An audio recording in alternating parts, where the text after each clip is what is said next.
A lovely good evening to you all our viewers. Thank you so much for joining us on the Camnet TV news desk. Let's now take a look at the news headlines. Edgar Chagwalungu dies. Patriotic Front declares 7 days of mourning at party secretariat. 35-year-old woman under investigation following abandoned baby incident in MTENDERE. Zambia must prosper demands withdrawal of Constitution Amendment Gazette, issues 14 days ultimatum to Attorney General and the UPND. In international news, African trade unions urge ILO to launch top-level inquiry into Saudi Arabia over migrant worker abuses. And in sports, CHIPOLOPOLO coach WEDSON NYIRENDA exudes confidence ahead of COMOROS clash. Join us for these and many more stories after the break. For immediate coverage of any breaking or latest news in Zambia and around the world on Camnet television, call the numbers on your screen.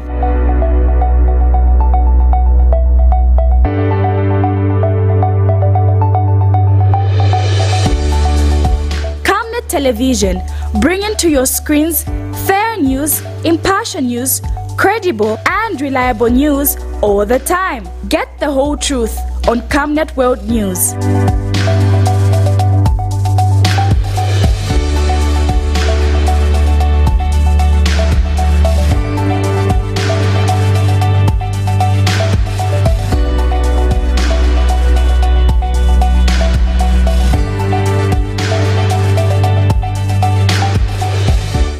Television, not just another channel.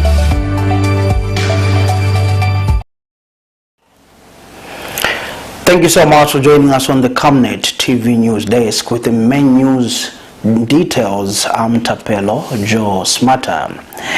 We begin our bulletin with a walk at Lumumba Road, where former Republican President Edgar Chagwalungu has died in South Africa, where he had been receiving specialized medical treatment. The 6th President of the Republic of Zambia passed away on Thursday morning of 5th June 2025 at Mediclinic Medforum Hospital in Pretoria. His daughter, Chawama Member of Parliament Tasila Lungu Mwansa, and family lawyer Makebi Zulu confirmed the news. Dr. Lungu served as Zambia's head of state from January 26, 2015 to August 24, 2025, having succeeded the late President Michael Sata.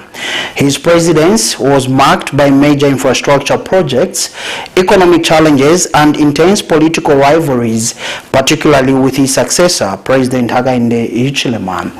Dr. Lungu's departure from office followed a highly contested general election, but he continued to be an influential figure in national politics and within the Patriotic Front, the party he led for nearly a decade. The announcement of his death has sent shockwaves across the nation, with tributes pouring in from former colleagues, political allies, and citizens alike.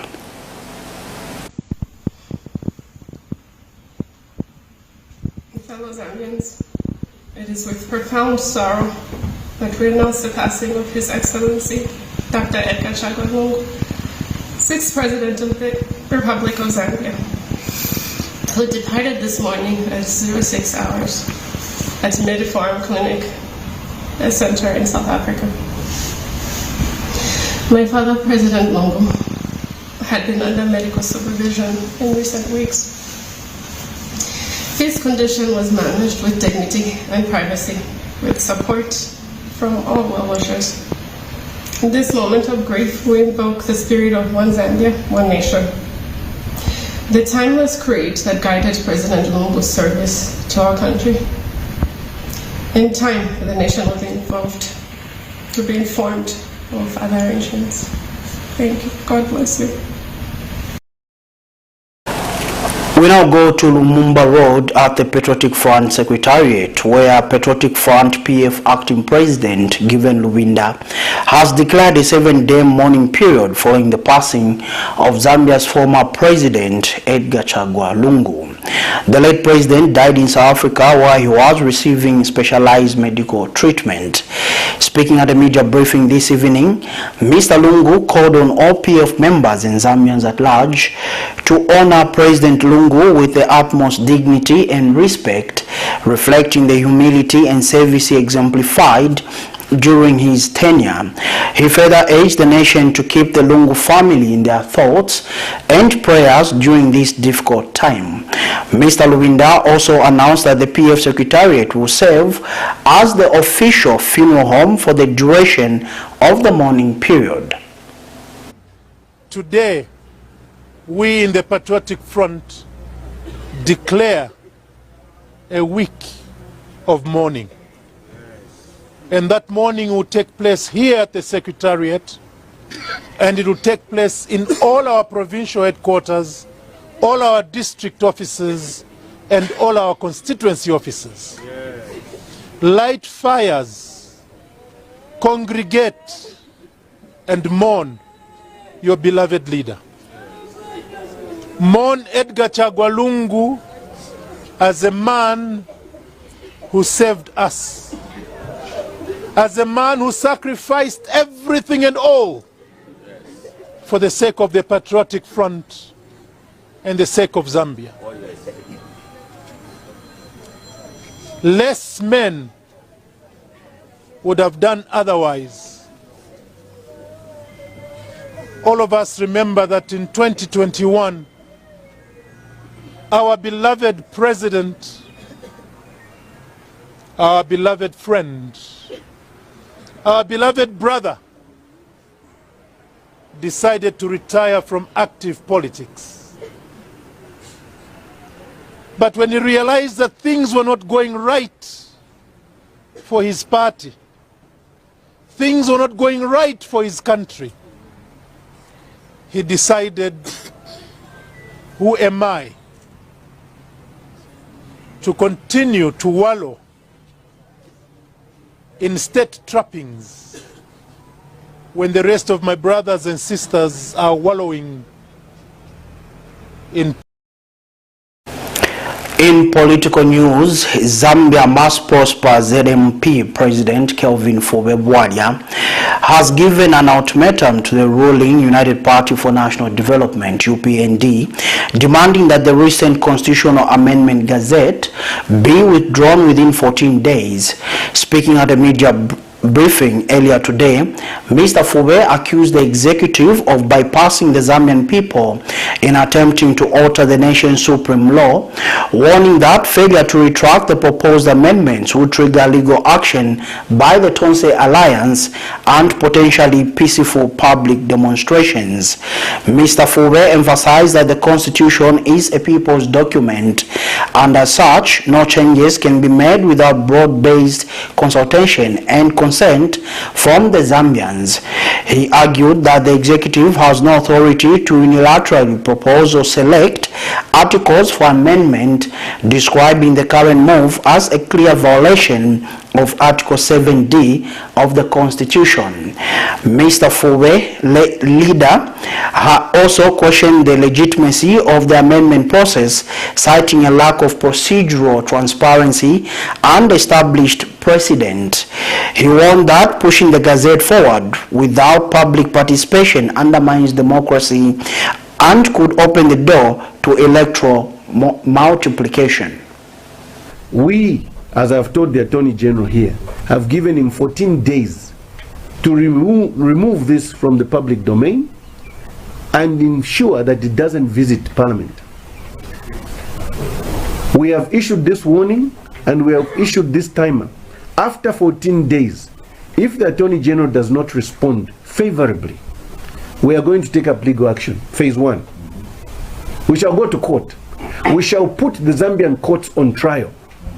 Let the Zambian courts agree with the executive if they want and be against the people. If they make any funny rulings from there and accept and agree with government, phase 2, there shall be peaceful demonstrations. We shall picket the streets and we shall also picket Parliament so that we know they are not going to pass that law. If they overcome us there, phase 3, we are going to mobilize the Zambian people and ensure that we vote this government out of power. But this is what happens after phase 3. If all these avenues fail, after phase 3 we get power. We are going to ensure that anybody who was part of the voting in parliament, part of the lawmaking in courts, we shall follow you. I think we are warning each other in advance. We are trying to be peaceful and reasonable people here. But if all measures fail, I think there must be an end to this nonsense. Leave the Constitution. We are not saying you can't amend the Constitution. Legitimacy, precedence, follow the tradition, follow the custom. This has not been followed here. I have told the Attorney General that democracy is not and has never been a smooth and frictionless journey. For this reason, we invite you to adopt the sociological school of thoughts thinking in accepting that law must be the engine of societal change by adopting and embarking on society's morals and accepting the values and ethics of that society. The only way that the law embraces societal values is by broad-based consultation of the people by those who are given power. This the UPND government has not done with regard to these intended constitutional amendments. And because society is dynamic, the UPND government cannot argue that the Zambian people were already consulted by the previous government. Meanwhile, the United Party for National Development, UPND, has dismissed threats of legal action made by Zambia Mass Prosper leader Kelvin Fube regarding the Constitutional Amendment Bill number 7 of 2025, calling them laughable and misguided. UPND Media Director Max Moe states that no court has the power to halt a constitutional making process that is being conducted within the bounds of the law. Mr. Smoe emphasized that Parliament's authority to amend the Constitution is enshrined in Article 62 of the Republican Constitution, which grants the National Assembly the exclusive right to enact laws. He argued that any attempt to use the courts to obstruct a legitimate legislative process is not only premature, but reflects a misunderstanding of constitutional law and judicial procedure.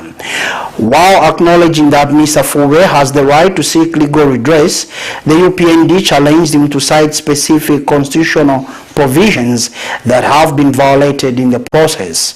The UPND further defended the ongoing constitution-making process, stating that it is being conducted transparently and in full compliance with the law.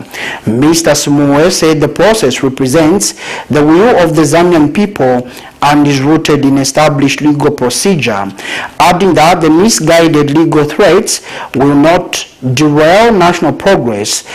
The statement comes as political debate intensifies over Bill number 7 of 2025, which proposes amendments to various constitutional provisions.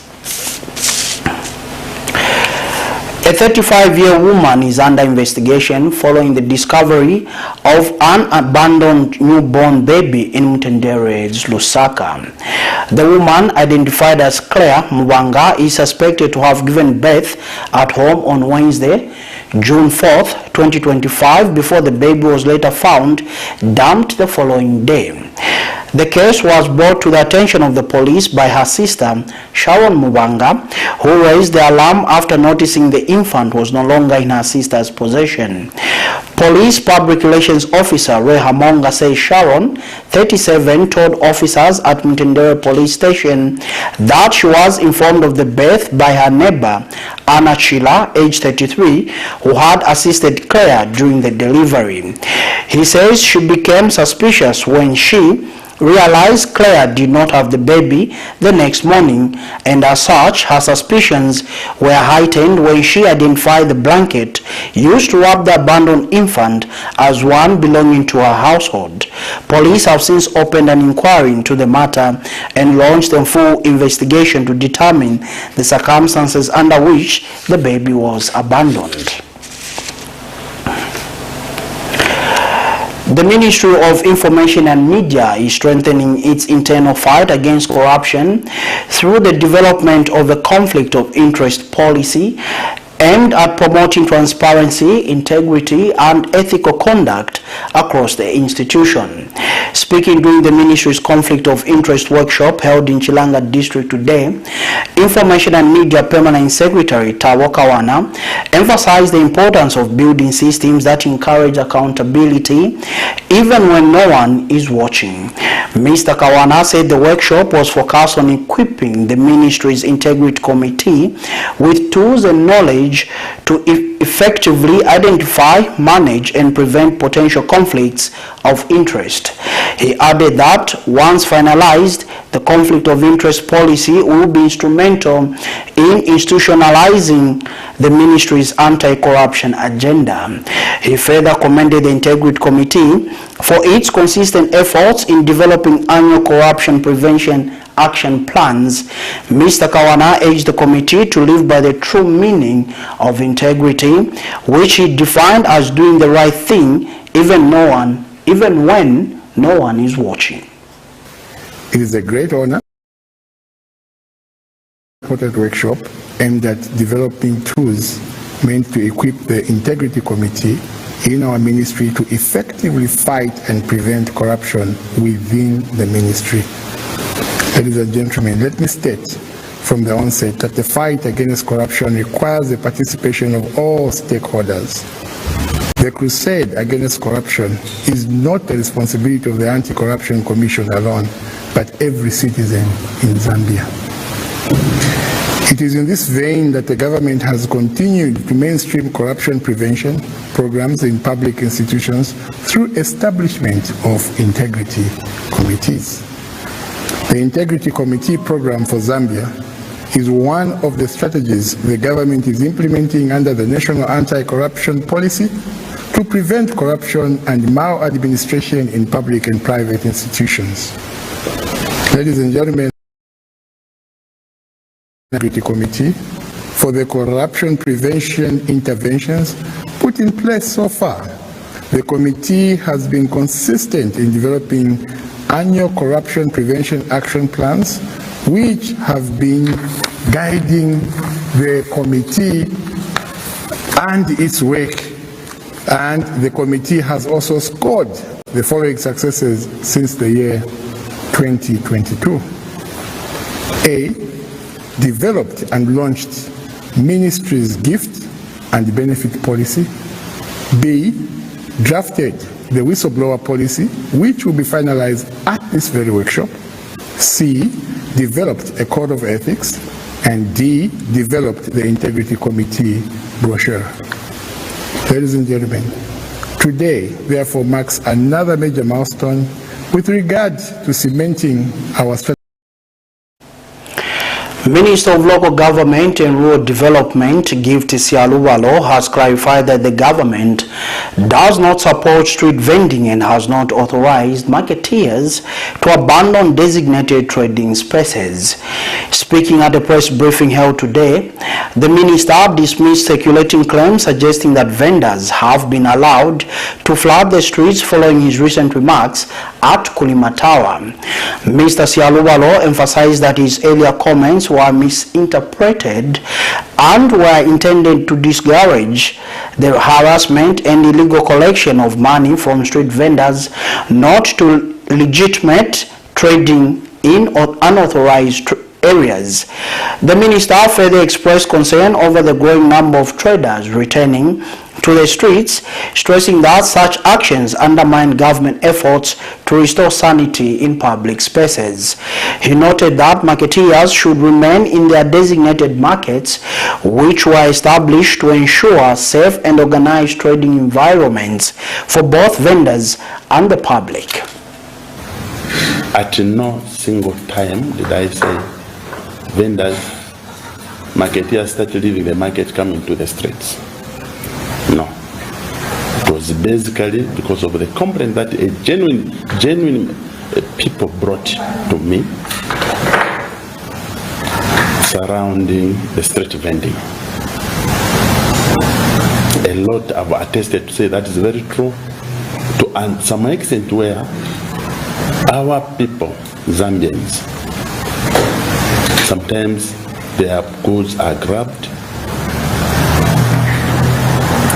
So I called, I never ended there, I said we need to have an emergency meeting to address this issue with the local authority, my ministry, and stakeholders in the markets and those leading vendors, so that we plan on how we are going to go going forward. Putting in mind that we need a clean city, Lusaka must be clean. And that is the agenda that, being the minister, I should be seen to lead. Surprisingly, what I've gotten today is that some have abandoned markets coming to the streets. That is against my statement. Some have abandoned their designated areas coming into the roads. That was not the stance or the statement that I made. I'm arrived to the fact that the government is doing some major works at Simon Moore Market, so that a lot of our colleagues, those without designated trading places, can be accommodated. Now, if you have a designated trading place, why should you leave a legal part or a legal trading space just because the minister said don't harass them? You want to move to a place you know very well deep down your heart to say, this is, I had a genuine place to trade from, now you want to break the law. So if it is true that some people, some of my fellow traders have left their designated places, there is no one above the law.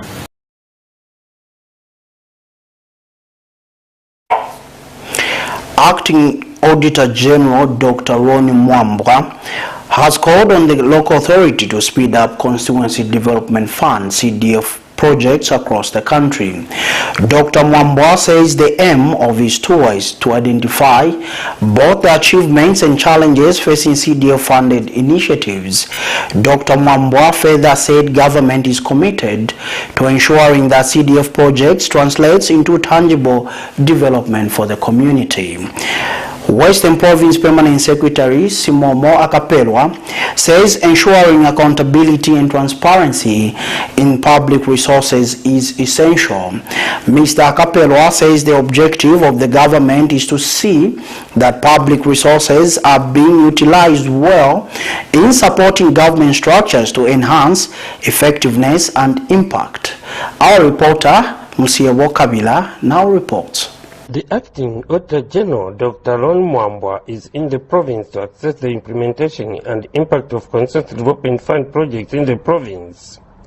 Dr. Mwambwa paid a courtesy call to Western Province Permanent Secretary's office, stating that the mission for touring the province is to identify both the achievement and challenges facing Constituency Development Fund funded initiatives in the province. We have selected a few constituencies or districts where I wanted to see how these projects were actually being implemented, specifically to see if the projects were being completed on time. We looked at the schools which were being constructed. Some of them have stalled, they have not been completed on time. So I think it's in our best interest to see that these projects are actually completed. just to make sure that the people who are supposed to benefit actually benefit, and also to understand the reasons why some of these projects have actually stopped. Speaking to Camnet News, Acting Auditor General says there is need to ensure that there is accountability and transparency in the use of public resources. Dr. Mwamba emphasized that the Office of the Auditor General is not merely a fault-finding institution, but a partner in strengthening governance and service delivery. We also want to see the progress on the construction of the palaces. I think that you may have heard the directives from the head of state as the importance of completing some of those projects and palaces so that our traditional. So far the government is doing well, but I think it's for the people who have been charged with the responsibility to implement, to do their part, because the money is there. The government has been releasing money for this project. So the people who are doing the projects should do their part also to make sure that the people get the benefits from these projects. I think that's the intention. And Western Province Permanent Secretary Momo Akapero acknowledged the challenge and expressed worry at the slow pace on constituency development fund projects implemented in some of the districts. You see, we are all concerned, even ourselves as a province, about the pace of delivery on CDF projects, the performance of the contractors we put on this, but even sometimes bureaucratic delay of these projects.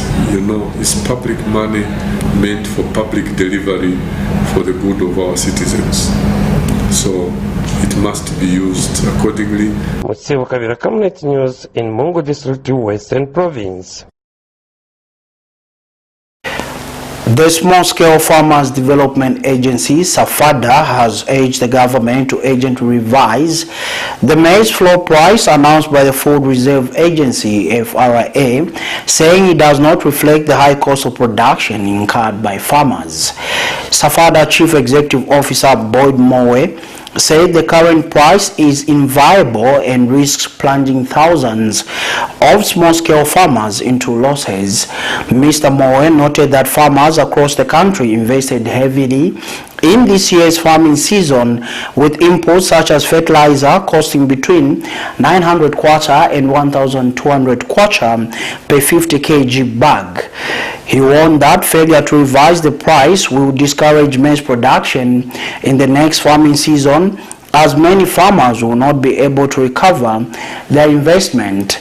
SAFADA has since appealed to the Ministry of Agriculture and relevant stakeholders to re-engage with farmer representatives and review the price upward to match the true cost of production.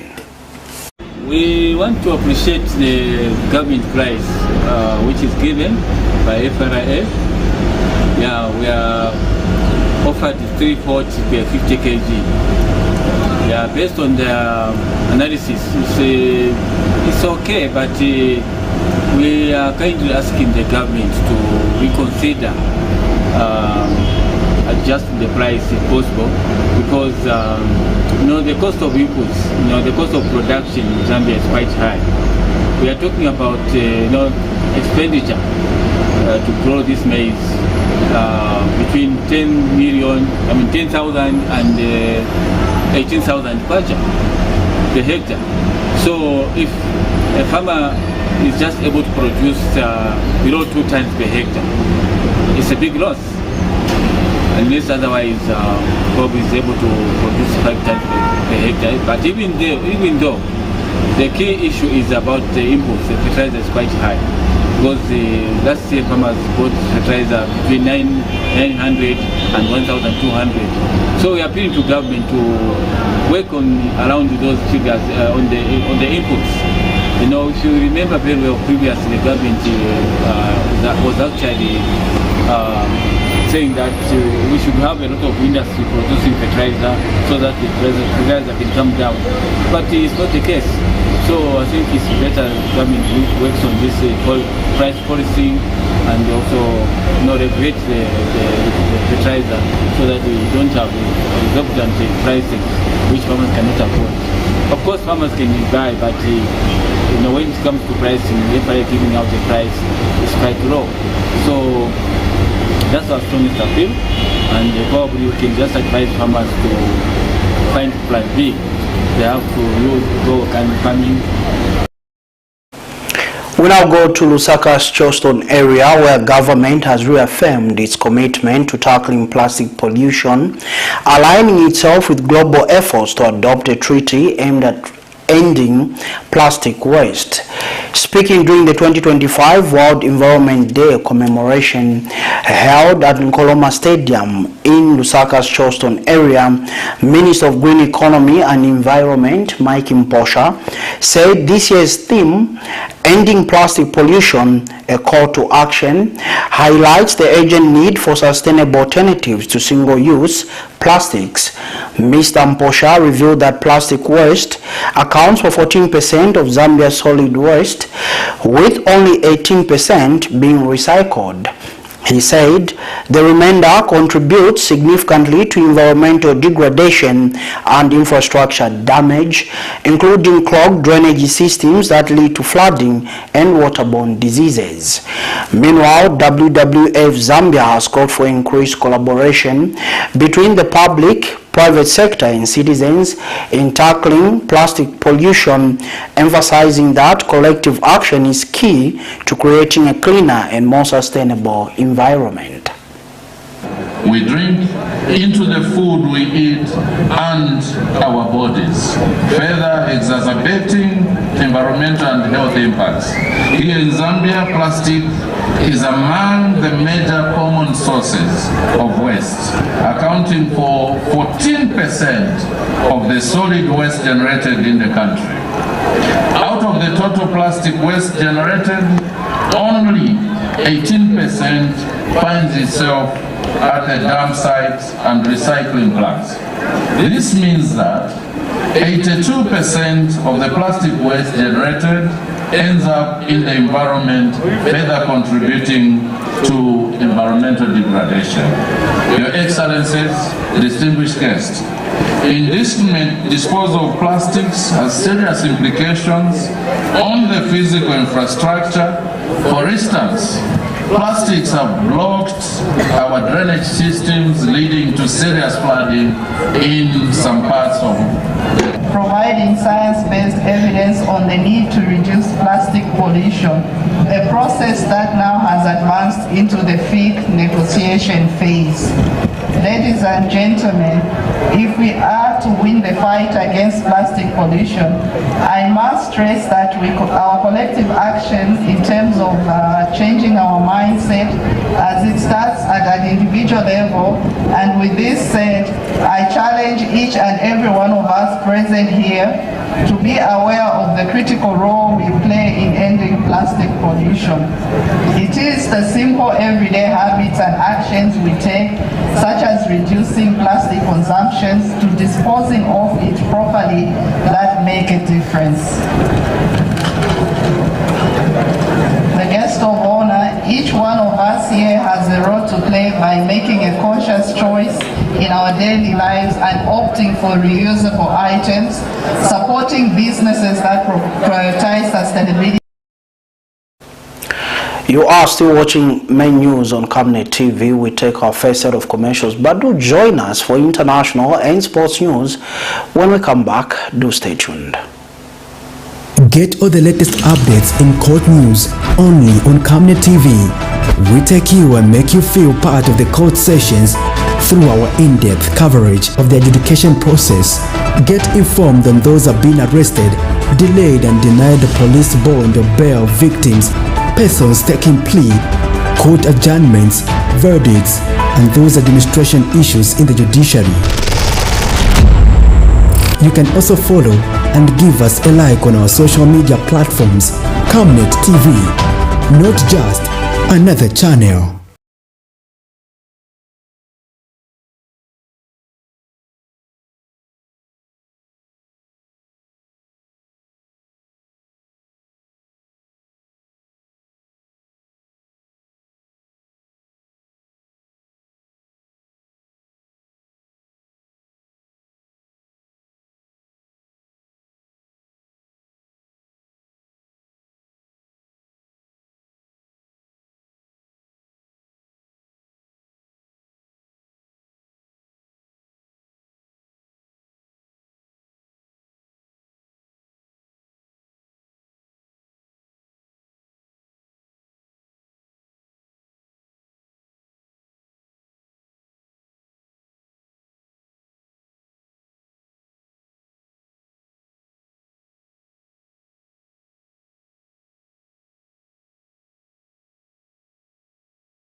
Nigeria and Senegal has formally petitioned the United Nations-backed International Labour Organization (ILO) to launch its highest-level investigation known as a Commission of Inquiry into Saudi Arabia, citing widespread abuses of African migrant workers. The complaint, submitted on Wednesday, alleges serious violations including forced labor, wage theft, physical and sexual abuse, systemic racism, and continued exploitation under the kafala sponsorship system, particularly in the construction